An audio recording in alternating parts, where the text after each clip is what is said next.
What's up, everybody? I'm Joe. I'm Remain. We're two bald dudes, and we're still trying to figure this out as we move through life. Today, we're exploring mirrors and awareness and the age of the algorithm. And, Romaine, have you ever noticed that your phone believes before you do? Yeah, it's always listening. Right? Whether you shut everything off or not, there's this feeling like, what? How did it know? How does it know? Why How, is it showing me this? how did it know? And this totally, I don't know if this is appropriate or not. There's a comedian. His name's Mike Babiglia. He made Uh, a great movie called Sleepwalk with me because he sleepwalks, and he literally walked out a window when before he was wow. really diagnosed. Great comedian as well. In one of his stand-up acts, he starts screaming repeatedly into the microphone, "I want to buy a dildo, a big one." A really, really big one. And he just starts screaming it over and over. And you're like watching, like, where is he going with this? Where is he going? And finally he stops and he says, "You can all thank me tomorrow for all of those ads and emails that you're gonna start getting now." Right? Because it's always listening. And I thought that was so clever and very, very funny. But It is funny. hmm I think that it's a great reflection of when we think about our brain, right? And our reticular Hmm. activating system, it is always listening. Our phones are always listening. Are we going to be saying the right things? So we're Exactly. actually getting back what we want? Or is that reflection going to be giving us maybe not so much what we want? It's interesting because if for people watching and listening that are old enough to have lived before the technology that listens in and gives you ads, there's often times where then you would have certain wishes or certain desires or be looking for certain activities, and life would steer you or steer it towards you, and you'd get it naturally that way. And technology has mimicked in a way or enhanced it Hmm. all, and now it's just like at the click of a finger or just a swipe. Right. Everything is right there. And I know a lot of us joke around about it because it's kind of like a joke. And I think maybe we joke because we don't really want to believe that it's happening. But I was talking with a friend, photographer friend of mine, Robert Sturman, and I told him that ChatGPT now implemented Photoshop in, and you can like Yeah. get to the Photoshop thing, ask it to edit it. And he was like, "Oh, I need some information. Can you like send me some stuff or something?"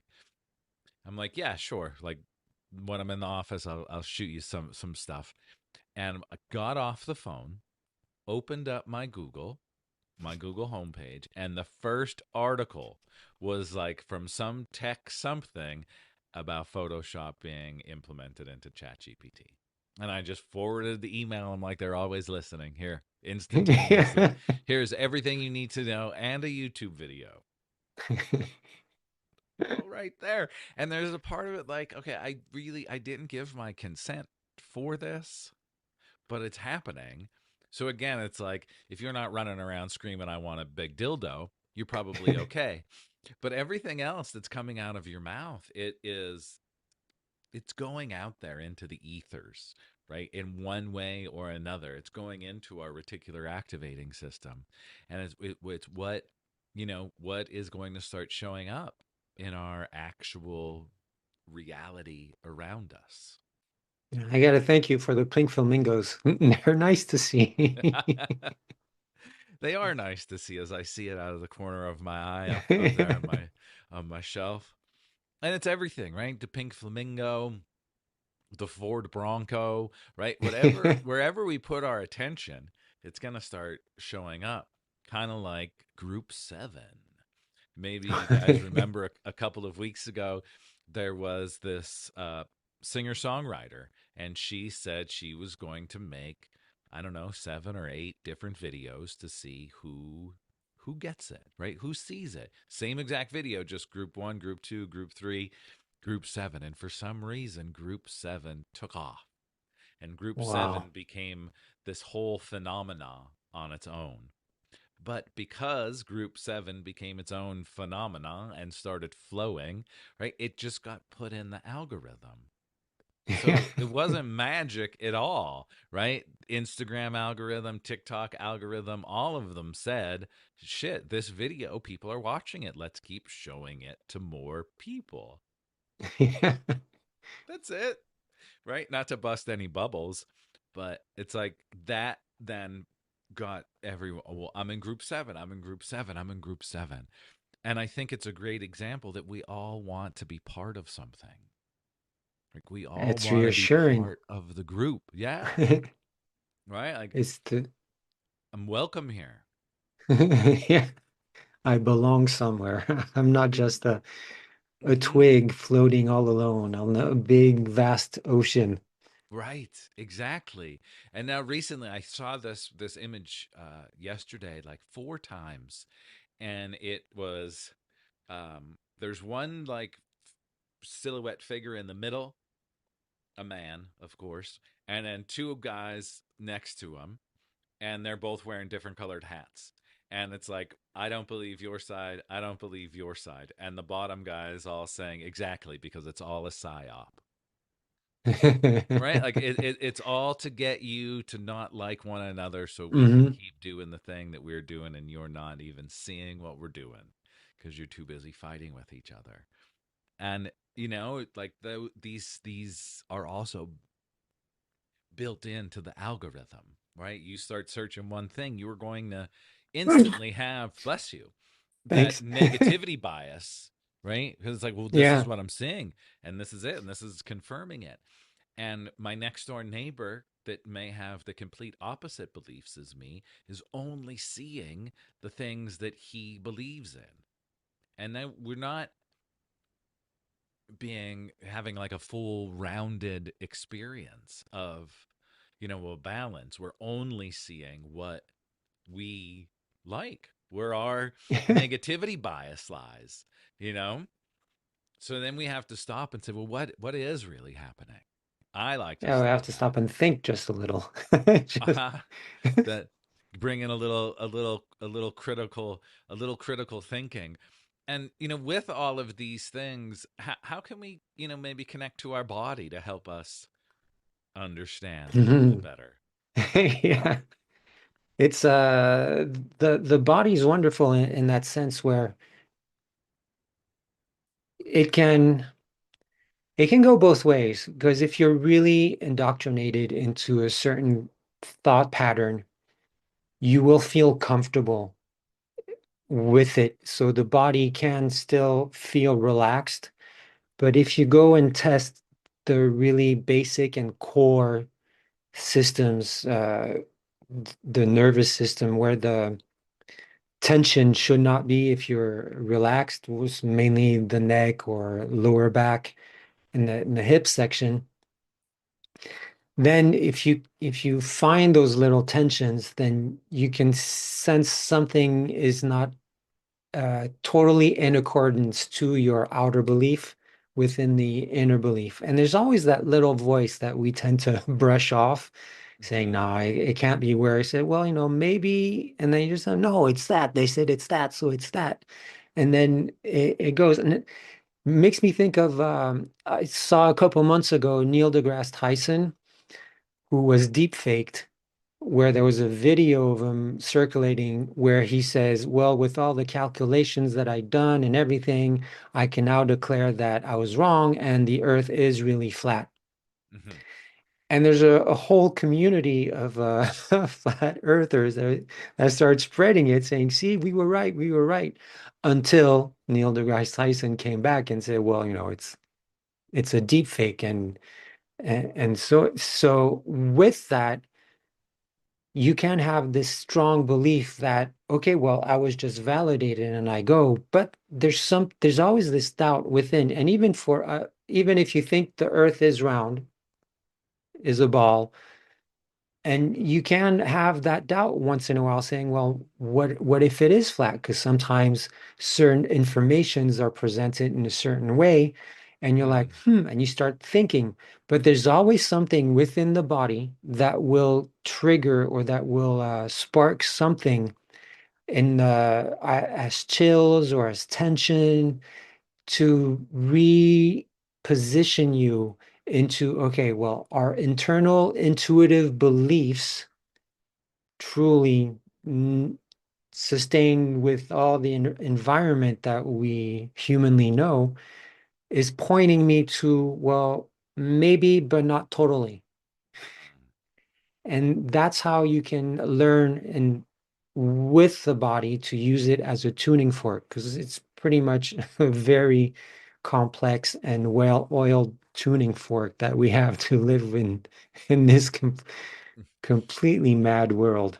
Aha. And it's a practice with that as well. Hmm. Because our tuning fork, right? Like, and it's interesting that you use that reference. Tina got me a whole collection of tuning forks like 2 years ago, Yeah. and I still sit with them, and I'm like, okay, they're just tuning forks, but I don't really know how to use them. In order for me to learn how to use them, I have to sit down with them. I have to open up the book that came with them. I have to practice. Same with our body and our human form. Instead of just ignoring that thing in my hip, start exploring, right? What might be coming up? What might that be telling me? Right, that little feeling in my belly when I Hmm. see the thing. What's that telling me? And can I begin exploring that?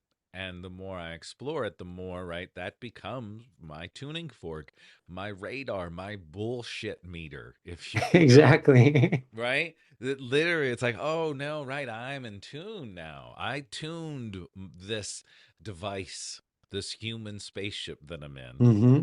but I have to keep it in tune. Just like my guitar, right? If I don't play my guitar, Oh, yeah, I got to put it back into tune. Or even though I didn't touch it long enough that it went out of tune. exactly. Right? Same with us and our internal guidance system. If we leave it just sit there, it's going to get out of tune. We're going to have to tune it up again and tune it up. And it's possible, right? I can very easily put my guitar back in tune. I just have to sit down and do it. All of Use the these tools. use the tools, and we have the tools, but the thing is that the tools, right, require our human form participation, right? We have to It'd be show too up, easy. right? It'd be too We easy. we have to show up to do it, because usually when we want to show up to put our human form into tune, then that's when that inner dialogue, right, starts showing up. Hmm. You're not worthy of this. What are you doing? You need to take care of everybody else. You can't be doing this right now. You don't have time for this. What's the use? Right. What's the use? Nothing's going to change. Yeah, And serious, how many people listening have said that at some point in your life? What's the purpose anyway? What's the use? Nothing's going to change. Well, nothing will change if that's our attitude. But I bet you we're going to stop looking at those external changes if we start changing internally. Because we're going to but the stop. We're going to stop the paying funny thing, attention. Go the ahead. funny thing Sorry. about, the that thought pattern or saying it's not gonna, it's not going to change. Not changing makes us keep is even that non-change is change in Hmm. itself because you're changing. It's like being at a triple forked road and you have, go up, go down, or just go straight. Well, even if going straight feels like not being a change, it is a change because you're altering a path. Even if you're staying on the same path, you're altering the path you're on by going on that choice. So it becomes a change in a strange and bizarre way. Yeah.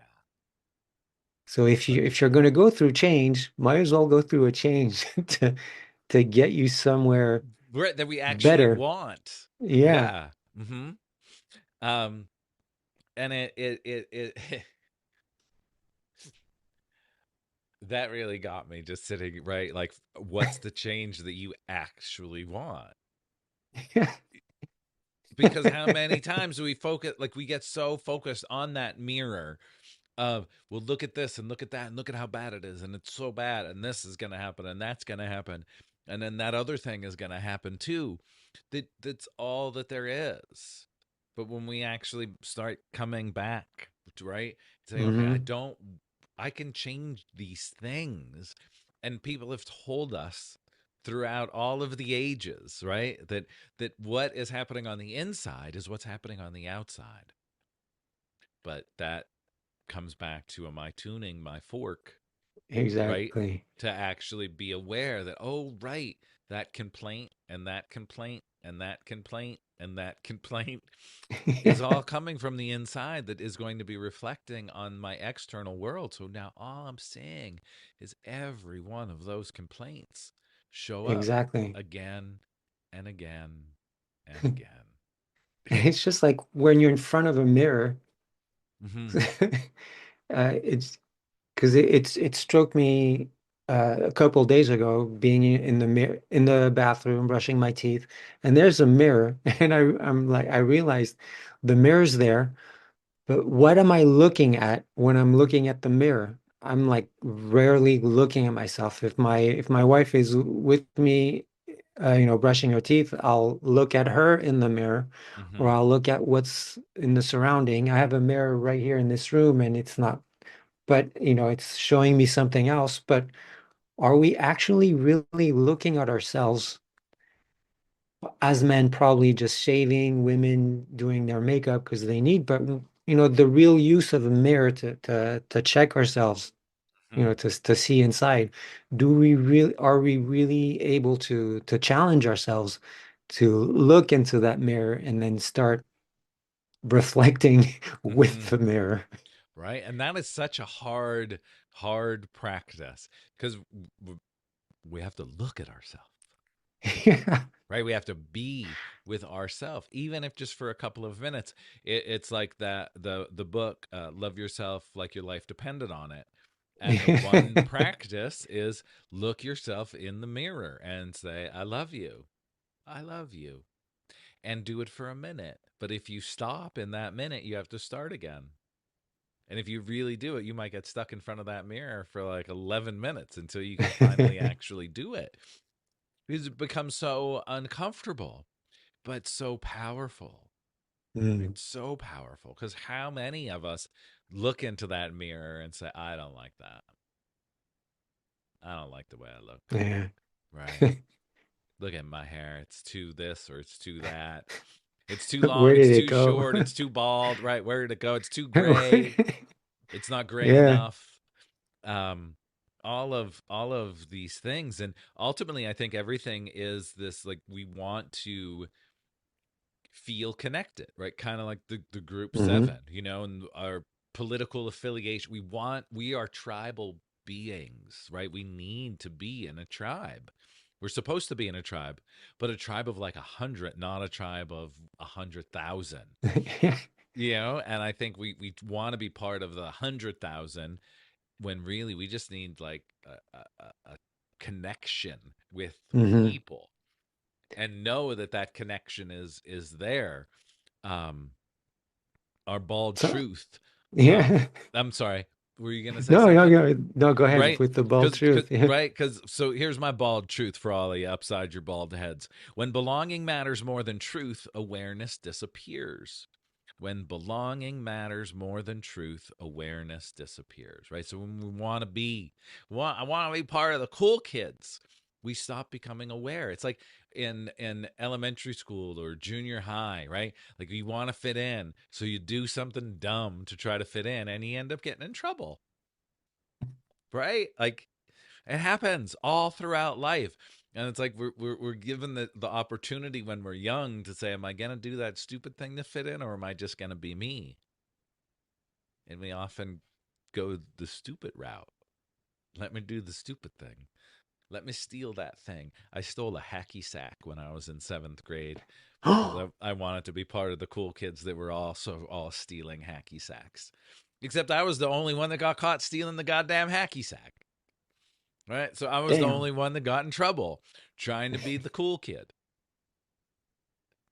doing dumb Oh. shit. And we do it as adults now.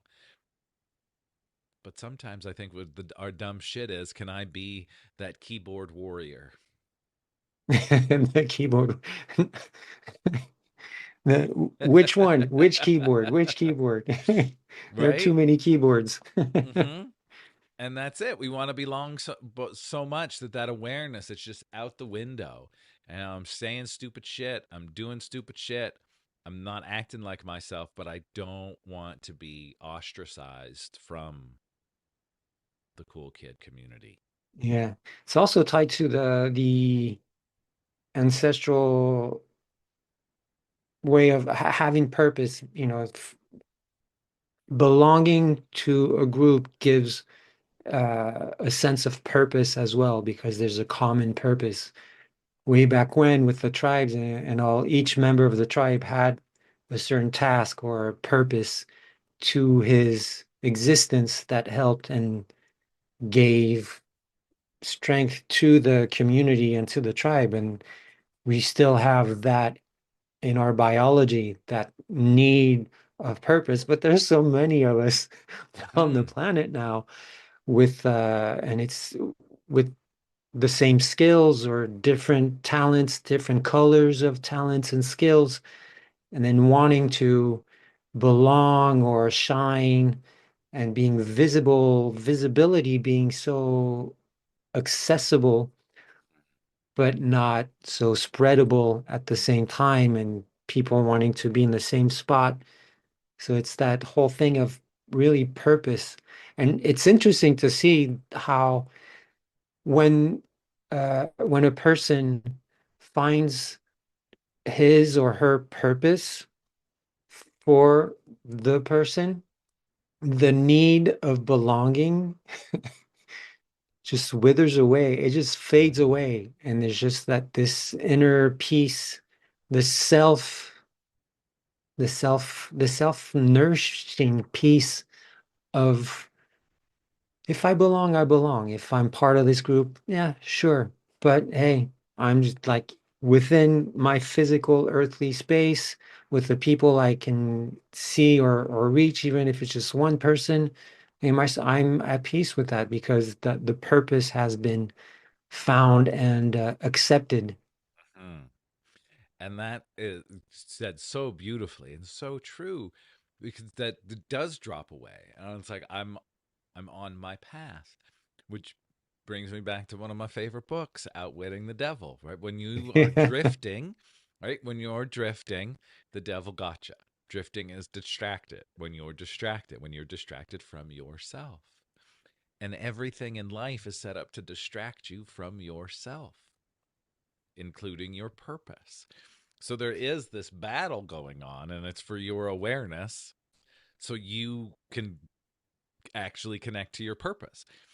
And I don't know about you, but I talk to a lot of people that say, I don't know what my purpose is. It's a really it's a tough one. It Mm-hmm. is a tough one. And then we build up that, well, I need to know what my purpose is. If I don't know what my purpose is, why am I even? Well, you're too fucking distracted to figure out your purpose. Sorry for Oh, that F bomb, everybody. that's okay. But being able to define what a purpose is also helps because as with, information being available to everybody and you get every Tom, Bob, and whoever saying his truth or their Mm-hmm. truth, which is always, each truth is valid within a certain ecosystem, within a certain environment. Blue is blue in outside, but you take that blue into a red lit room, the blue is different, but it's still blue, but it's just going to show up as a different color. So it's still a truth.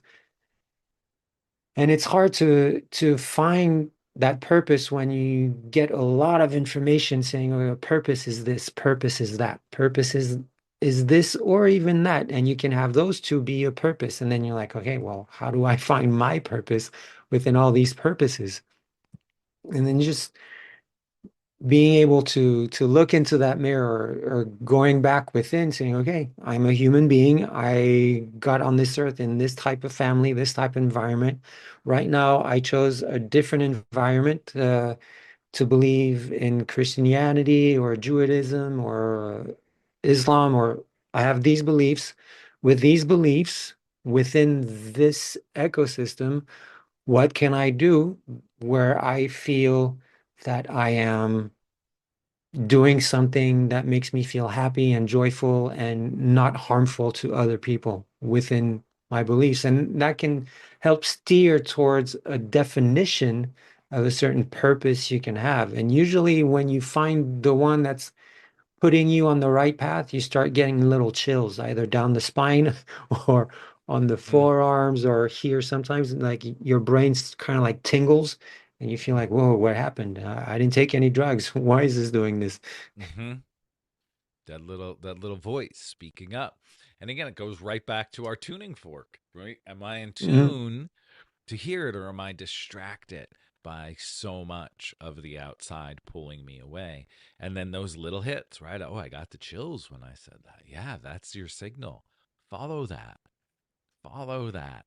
This year, what is his name? Mark Hmm. Manson, the writer Hmm. of right The Subtle Art of Not Giving a Fuck.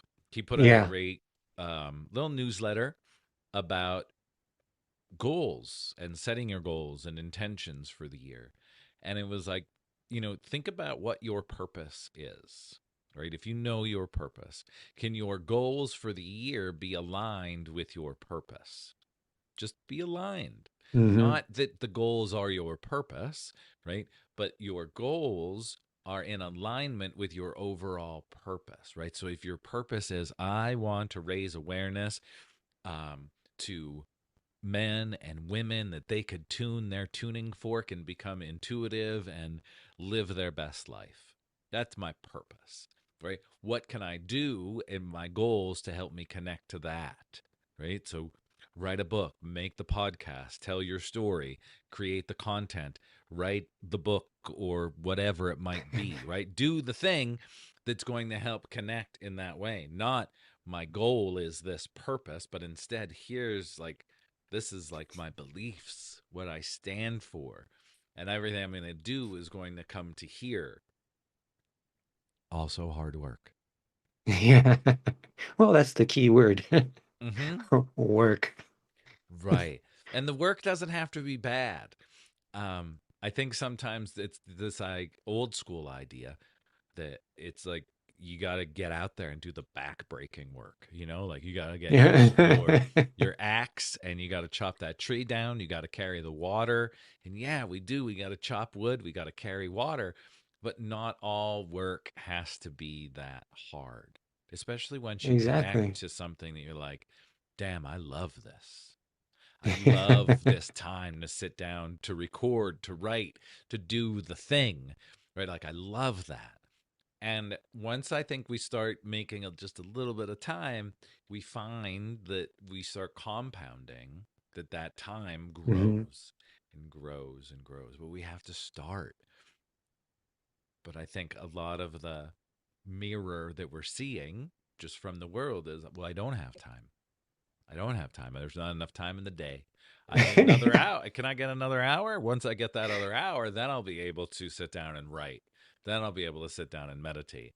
But there's just not, and that's all just a reflection of everything. Again, coming back. So can I be strong enough to say, I'm going to give myself 5 minutes today? A minute, Yeah. 30 seconds. 30 seconds, one breath. Start with one breath, Mm-hmm. one deep inhale and one deep exhale. And then you do that, doing that either constantly during the day, you know, with intent, or Mm-hmm. just like first thing in the morning before like you open your eyes. You go, oh, I'm starting to wake up. Deep breath in, deep breath out. and it feels Good. so I good. meditated. I can check it. Right. Exactly. Exactly. Um, hard work, not hard work. Because eventually Right. you're going to be like, I'm now, wow, I'm just consciously breathing more Mm-hmm. often just because it started with one breath. But it has to start somewhere. Just like Has to start somewhere. if you say I'm going to do that Substack, I'm going to create an Instagram page. There's not going to be a follower or a reader. But eventually there's going to be one.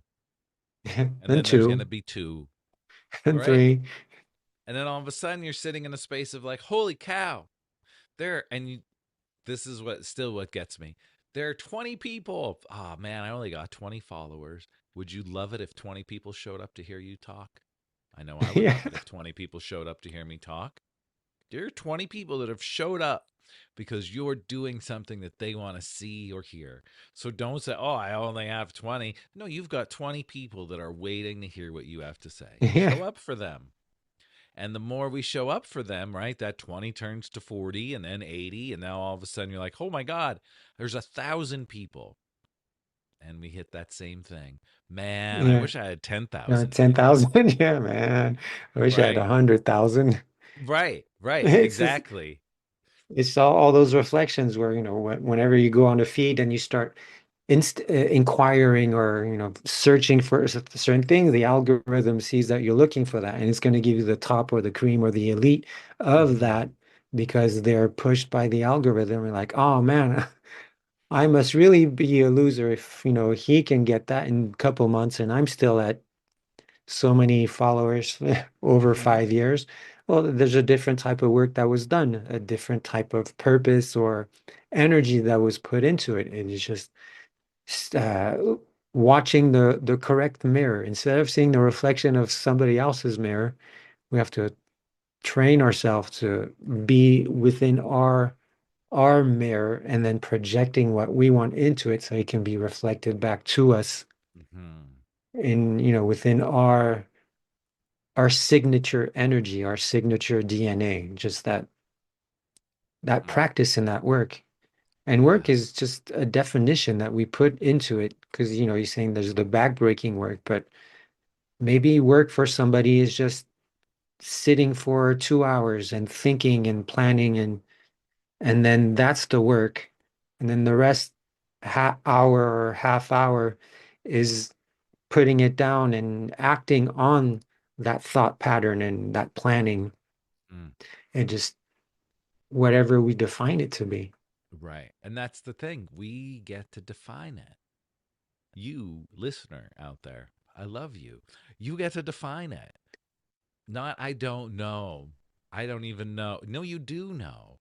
Stop saying you don't know. You're the first step. Stop saying I don't know. Stop saying I have no idea how. Stop saying I'm stuck.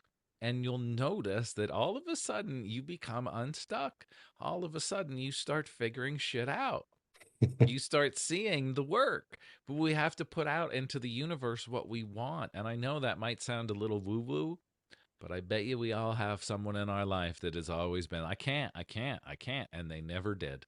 And we probably all have someone in our life that said, yeah, I can, watch me. And they did. Mm. We can all do it. Right. And like you said, we can go out there and search and we see that person that has 300,000 followers and they're doing the same thing we're doing, but I have 100 followers. Wonderful. Use that 300,000 person, right, to remind you to be a reflection that if they can do it, you could do it because there's no different from them than you. And when we start looking at it that way, right, doors start opening up because we stop putting that unconscious limitation on ourselves Exactly. and let this shit work for us, right? Let our algorithm work for you. Like it or not, we all have control over our algorithm. Stop watching stupid shit and start hitting that little search bar and actually search for the things that you want to watch. Right? If you are continually watching political divide bullshit, you are going to continually see that. But if you say, you know what, I'm interested in what these cool kids are calling vibe coding with AI, and I would like to figure out how I can start vibe coding because I heard all I need to do is talk. So start searching vibe coding, right? Start searching vibe coding and notice what comes up. You're interested in crocheting? Start searching crocheting. And your feed is going to get filled with wonderful crochet artists that will probably teach you how to do it as well, right? And Until the day they'll invent vibe crocheting. right, exactly. But that remembering, I think that we ultimately have the power. We're in control of that mirror, and it could be the black mirror, or it could just be a wonderful mirror that is showing us everything we want. Where are we going to step? hmm Which mirror are we going to stand in front or next to? Yes, yes, exactly. Uh, Romaine, this was I think, a very lovely conversation today Yes, it was indeed. about all kinds of algorithms and mirrors and reflections. And speaking of reflecting, as I just dropped my giant crystal on the floor, um, this is our third episode. Friends, if you don't know, every episode has been coming with a little journal. So if you want that journal, there is a link in this show notes and the show notes probably of all of the past episodes of where you can get a little journal that will go along with each of these episodes, kind of pulling ideas for you to sit with, explore with the topics that Romaine and I have spoken on in our episodes.